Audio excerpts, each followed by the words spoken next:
బామ్మ, బసవరాజు, సిద్ధు అందరూ కూడా హాల్లో ఉంటారు. అప్పుడే పెళ్ళిళ్ళ పేరయ్య ఇంటికి వస్తారు. ఏంటండి ఇలా వచ్చారు అని సిద్ధు అడుగుతూ ఉంటాడు.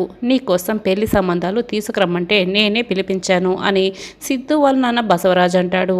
అవునరా, నీకు ఇష్టం వచ్చిన అమ్మాయిని పెళ్లి చేసుకోవచ్చు, నీకు ఇష్టం వచ్చిన పిల్లని నువ్వు సెలెక్ట్ చేసుకో అని అతను చెప్తూ ఉంటాడు. ఓ అవునా, అయితే అలాగే అని సిద్ధు చెప్తాడు. అప్పుడే సరిగ్గా తులసి వాళ్ళ అమ్మ నాన్న ఇద్దరు కూడా ఇక బసవరాజు ఇంటి బయట ఆటో దిగి లోపలికి వస్తూ ఉంటారు. నేను సంబంధాలు చెప్తాను, మంచి మంచి సంబంధాలు ఉన్నాయి అని పెళ్ళిళ్ళ పేరయ్య అంటూ ఉంటాడు. ఆగండి పంతులు గారు, మీరు చూపించిన సంబంధం నేను చేసుకుంటానని చెప్పలేదే, నాకు నచ్చిన అమ్మాయిని నేను చేసుకుంటాను అని సిద్ధు అంటాడు. ఇక సిద్ధు మాటలు అర్థం కాక బసవరాజు అయితే షాక్ అయ్యి చూస్తూ ఉంటాడు. ఇక వాళ్ళ అన్నయ్య వదిన కూడా షాక్ అయ్యి అలాగే వింటూ ఉంటారు.